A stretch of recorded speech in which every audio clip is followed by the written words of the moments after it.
Sobat Ambiar, kita tahu 12 tahun yang lalu ada sebuah kecelakaan melibatkan seorang pemain FTV, Nadia Almira. Kemudian 12 tahun berjalan, kemarin pun kita undang pihak keluarga korban, di mana kabarnya pihak keluarga korban kembali menuntut tanggung jawab Nadia Almira. Apa yang sebenarnya terjadi?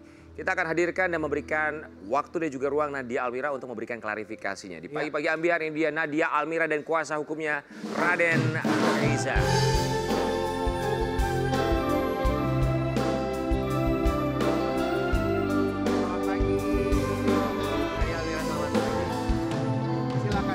Bang Raden Reza, wow, bling-bling banget.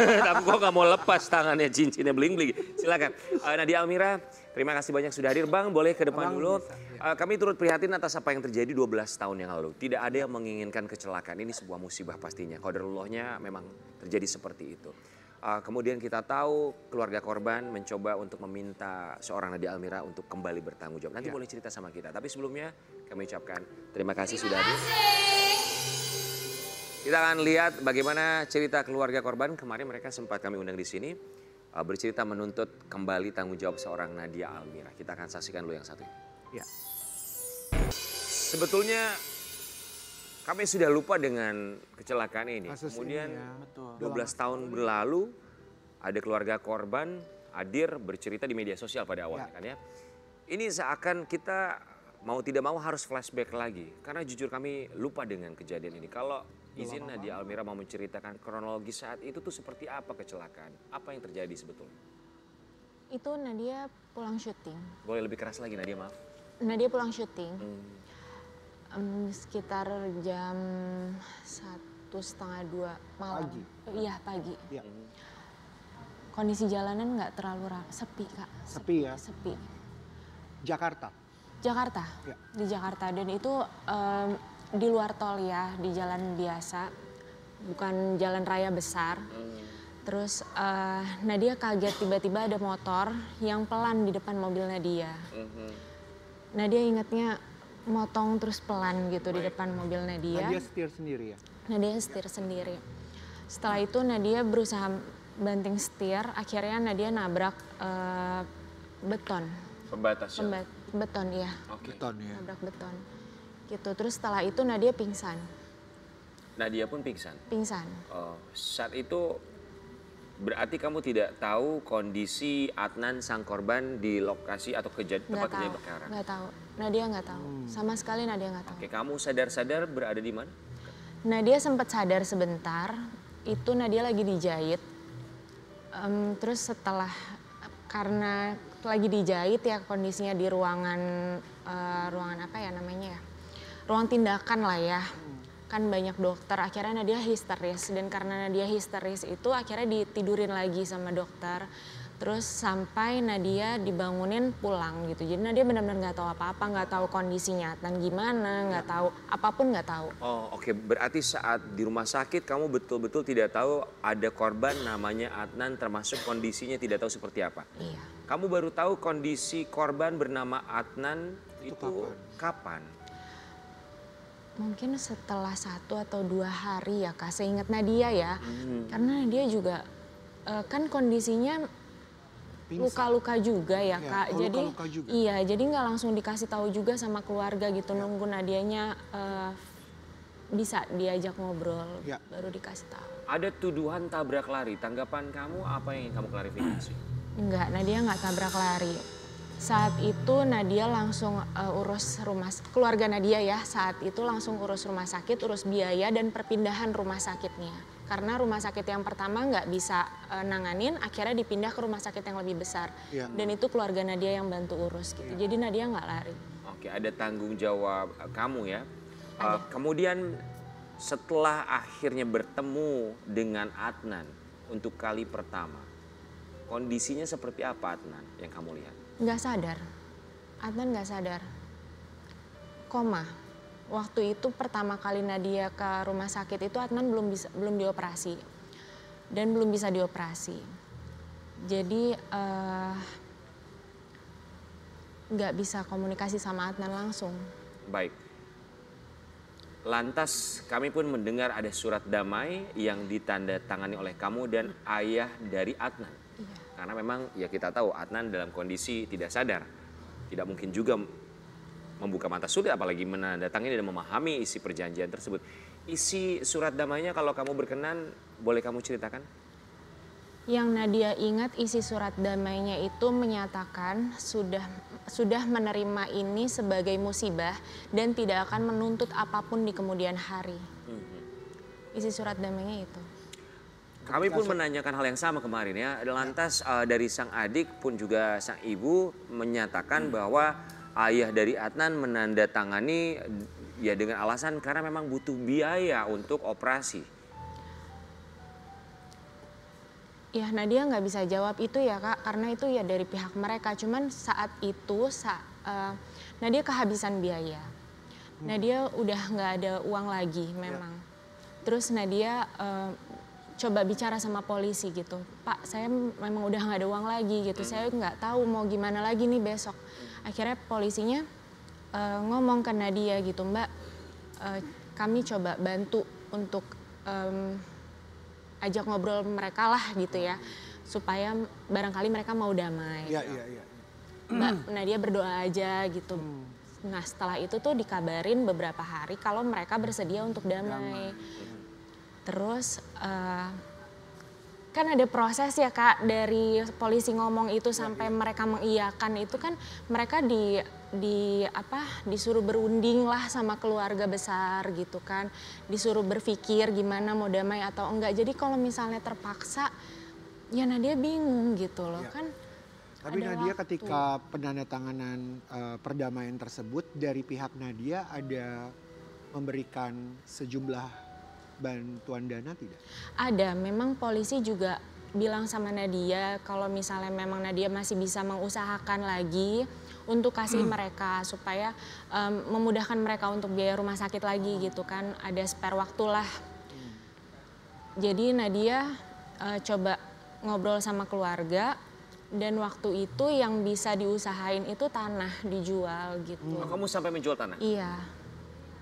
Berarti jumlah uangnya cukup besar ya? Kalau dari tanah nggak besar karena tanahnya di kampung dan itu ke tanah warisan dan harus dibagi lagi kan ya Kak. Oke. Tapi kalau total semuanya ya karena Nadia bukan anak orang kaya jadi menurut Nadia itu cukup besar. Double digit atau triple digit? 175 sampai 185 Ya, itu pun kurang angka lebih. yang disebutkan keluarga kemarin. Nadia, kemudian 12 tahun berjalan, sang adik bercerita di media sosial. Menurut kamu apa yang membuat sang adik akhirnya kembali memblow up masalah ini 12 tahun kemudian? Kalau dari yang Nadia tangkap ya selama dari kemarin ini, Nadia nggak balas DM dari salah satu adiknya. Terus dan kondisinya saat ini 2 bulan terakhir ini tuh kritis lagi, parah lagi gitu loh Kak, gitu. Kamu tidak baca, ya betul memang adiknya bilang dia tidak punya nomor kamu, maka dia menghubungi kamu lewat DM. Memang apakah tidak sempat atau kebetulan tidak membaca DM tersebut atau gimana? Memang Nadia bukan orang yang aktif di Instagram. Baik. Jadi Nadia nggak buka-buka DM sampai ke dalam-dalam lah ya gitu. Karena DM Karena kan ada ada hide hidden, request. ada request, Kami memahami. ada beberapa itu. Dan Nadia nggak ke situ gitu. Jadi Nadia sadar, akhirnya Nadia masukinlah nomor telepon Nadia di Instagram Kak. Akhirnya ada komunikasi. Enggak, Nadia memang masukin nomor Nadia di Instagram Nadia gitu. Jadi kalau misalnya dia ada orang yang perlu sama Nadia bisa menghubungi Nadia lewat WA. Nggak by DM gitu loh. Jadi kalau misalnya dia marah-marah karena DM-nya nggak terbalas, ya di situ ada WA gitu Baik. loh. Bang Reza, ini kan 12 tahun yang lalu sudah ada surat damai ya, surat perjanjian ya, perjanjian damai antara Nadia Almira dan juga ayah dari Adnan sang korban. Kemudian ketika ada 12 tahun kemudian berjalan meminta kembali perhatian dari Nadia Almira. Secara hukum itu gimana sih sebetulnya?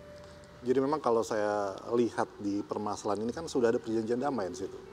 Isinya kan tidak akan menuntut lagi baik secara pidana maupun perdata. Itu salah satu poinnya ada di situ?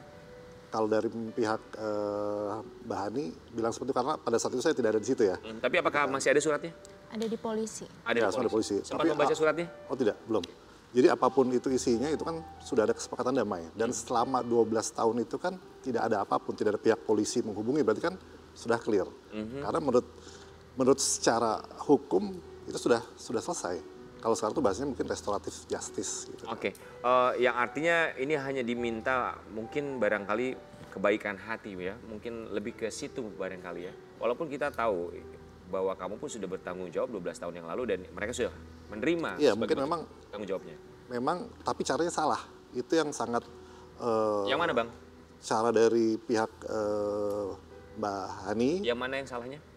Ada framing buruk lah segala macam gitu kan, bilang anak jenderal, tabrak lari segala macam itu kan. Membuat narasi yang tidak baik, pembunuhan karakter. Jadi itu kan akan timbul lagi tindak pidana baru nanti. Ada kalimat seperti itu? Ada, sangat ada gitu kan. Jadi dan semua awal Mbak Nadia kan sahabat lama lah, menghubungi saya, dicerita ada masalah gini. Saya sebagai orang hukum, saya melihat dulu nih permasalahannya, bukan apa di balik masalah itu. Saya lihat dulu, loh kok seperti ini kan sudah masuk unsur pidana gitu kan. Tapi karena Mbak Nadia ini ada kebaikan hatinya, udah nanti tahan dulu, kita selesaikan dulu perlahan-lahan, kita cari sabar dulu gitu kan, kita cari kesempatan yang baik gitu. Nah, akhirnya saya menghubungi Bang Densu, akhirnya dipertemukan di situ. Ya. Dan setelah itu pun memang kamu sudah datang ke rumah Adnan untuk menjenguk Adnan kan secara langsung ya. Iya. Kemudian untuk tuntutannya sendiri tadi disampaikan bahwa bisa saja melalui kuasa hukumnya bahwa bisa saja menuntut secara pidana dan juga perdata. Tanggapan Abang? Iya, jadi kalau misalkan semua itu kan ada jalurnya. Ya. Silahkan diselesaikan dengan jalurnya masing-masing, bukan untuk keluar-keluar di media atau apapun gitu kan. Di situ juga saya sempat berdebat karena dari bahasanya kan katanya saksi mengatakan anak jenderal. Kita sebagai orang hukum nggak bisa dong bilang katanya sebelum by data kita melihat BAP-nya seperti apa. Jadi itu yang sangat kita sesali, kenapa ada katanya sedangkan pada saat itu mereka semua tidak ada di lokasi. Ya. Gitu. Jadi saya sebagai orang hukum nggak bisa bilang katanya, harus by data. Ya, itu secara hukum ya Bang, tapi kita juga barangkali harus memaklumi kondisi keluarga korban pun juga kami mencoba memaklumi keadaan dari seorang Nadia Almira. Setelah kemarin ketemu ke rumahnya Adnan, keluarganya bilang apa sama Nadia? Sebenarnya dulu juga udah pernah ke sana ya Kak. Ini clip on Nadia jatuh sebenarnya. Clip on Nadia jatuh. Oh, clip on-nya jatuh. Clip on Nadia, oke. Boleh silakan. Pakai mic aja. Boleh. Oh, oke, sorry. Silakan. Iya, dulu tuh udah pernah ke sana. Udah pernah ke rumahnya juga, udah pernah ketemu sama ibunya, sama ayahnya. Sebenarnya mereka sambutannya kemarin juga sangat baik ya Kak, ke Nadia. Dan Nadia juga minta maaf ke ibunya kalau Nadia memang nggak tahu kalau Adnan sakit lagi. Gitu. Dan ibunya pun minta maaf ke Nadia karena anaknya memilih jalur seperti ini. Gitu. Jadi kemarin sih alhamdulillah semuanya baik. Yang kami dengar juga bahwa memang keluarganya pun mengakui bahwa kamu pun juga memberikan bantuan seperti ambulans. Iya, itu yang betul. disampaikan keluarga. Iya. Bantuan apa lagi barangkali. Tapi memang sebagai manusia ya, pun ibunya pun mengakui bahwa ada pengakuan dari seorang Nadia Almira dengan segala macam keterbatasan yang rasanya kita pun harus memaklumi itu. Apalagi dari seorang Nadia Almira niat baik yang diberikan kepada Adnan dan keluarga. Kalau dari Nadia, orang yang Nadia nggak kenal aja, kalau Nadia bisa bantu, Nadia pasti bantu Kak. Apalagi orang yang punya histori sama Nadia gitu, nggak mungkin Nadia tutup mata tuh nggak mungkin. Selama Nadia bisa bantu dan kita kan bantu juga kalau nggak bisa pakai materi kan masih ada bantuan yang lain juga Kak. Kayak ambulans itu kan ya hal-hal kecil mungkin hal kecil ya yang Nadia bisa lakukan. Cuman ya itu semampu Nadia. Semaksimalnya Nadia bisa. walaupun sebetulnya sudah ada surat damai yang secara hukum sih itu sudah sah ya Bang ya. Betul. Cuman kembali lagi ini adalah kebaikan hati dari seorang Nadia Almira dengan segala macam keterbatasannya. Kita berharap dan juga berdoa semoga Adnan kesehatannya bisa lebih membaik lagi.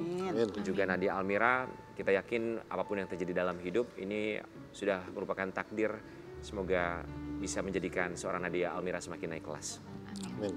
Kita kembali saat lagi tetap di Pagi-Pagi Ambiar. Aku